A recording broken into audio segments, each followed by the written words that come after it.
Первым учреждением, которое посетили члены комиссии по приемке объектов образования к новому учебному году, стал детский сад комбинированного вида «Теремок». Коллектив дошкольного учреждения за 2 летних месяца проделал немало работ по облагораживанию и очистке территории сада. В игровых площадках появились новые элементы, многие из которых сделаны своими руками. Большое внимание уделено тематическому оформлению. Во время прогулок малышам есть чем заняться. В садике есть и своя спортивная площадка, где ребята приобщаются к здоровому образу жизни.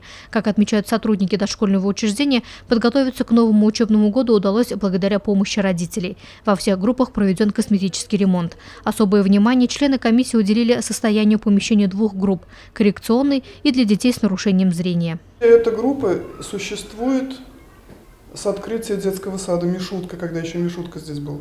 Это с 1982 года. И вот я работала в этой группе.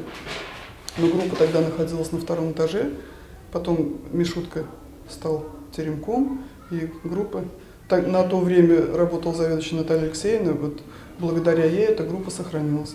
И очень хорошо, что сейчас это уже благодаря Гульфие Фаритовне, группа на 1-м этаже, очень удобно. Группа для детей с нарушением зрения единственная в городе. Здесь ребята получают аппаратное лечение. Необходимое оборудование в виде магнита и электростимуляторов позволяет комплексно лечить косоглазие и миопатию. Один из важных и актуальных пунктов является проверка соблюдения правил по линии гражданской обороны и пожарной безопасности. Обязательно наличие инструкции по действиям во время пожара, эвакуационных выходов со светящимися табличками, огнетушителей, прошедших проверку по сроку годности, планов эвакуации на всех этажах, соответствующих ГОСТу. На сегодняшний день актуально это по антитеррористической деятельности, по защищенности объектов с массовым пребыванием людей. Эти учреждения относятся к этому. Они должны иметь паспорта безопасности. Вот. В данном, значит, учреждении, детском садике «Теремок», паспорт согласован. Это МЧС России по Республике Башкортостан, ФСБ города Уфа и МВД России по городу Сибай.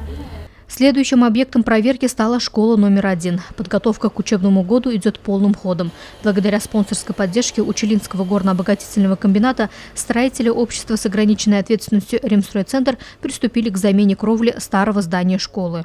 Кроме того, выделяются деньги из федерального бюджета. К сожалению, за лето не получилось эти деньги получить, потому что это процесс очень долгий, проект, госзакупки, все через это должно пройти.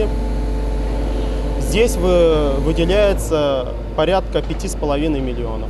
На эти средства планируется отремонтировать капитально 3 кабинета учебных.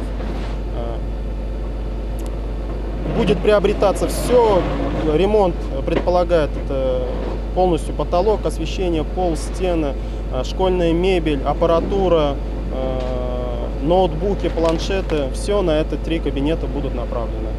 Также предполагается ремонт, на эти же средства предполагается сделать у нас ремонт туалетов, сантехника, замена сантехники. Не во всех, конечно, но там, где у нас проблемные зоны, там будут все это сделано. Хотелось бы обратиться к родителям. Работы все эти предполагаются, что у нас начнутся они осенью, то есть это во время учебного процесса все будет происходить. Будут закрываться целые учебные корпуса у нас, этажи, и, скорее всего, детей, наверное, придется переводить где-то во 2-ю смену. Но это ненадолго, где-то по неделю, по 2 недели, наверное, придется им посменно позаниматься так во 2-ю смену. Но я надеюсь, родители отнесутся к этому с пониманием, и мы все вместе зато получим новый кабинет, и все это делается, естественно, в первую очередь для детей. На особом контроле находятся вопросы комплексной безопасности детей. Члены комиссии оценили состояние пищеблоков, медпунктов образовательных учреждений. С каждым годом требования ужесточаются. Основное требование, естественно, главное, чтобы была неотложная помощь, аптечка антивич, потому что все может случиться. И что я могу сказать? Оборудование, конечно, требований сейчас очень много. Во многих садиках и школах это уже не только то, что мы прошли, я хочу сказать, в принципе, потихонечку все покупается. Сразу купить тоже и медоборудование, и шкафы, и те же лотки всякие, это все очень дорого.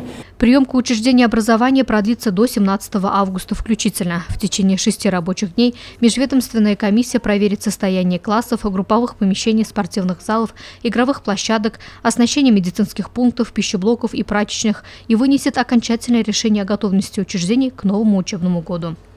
Луиза Мустафина, Азамат Галин, Любовь Карпова, телекомпания СТВ.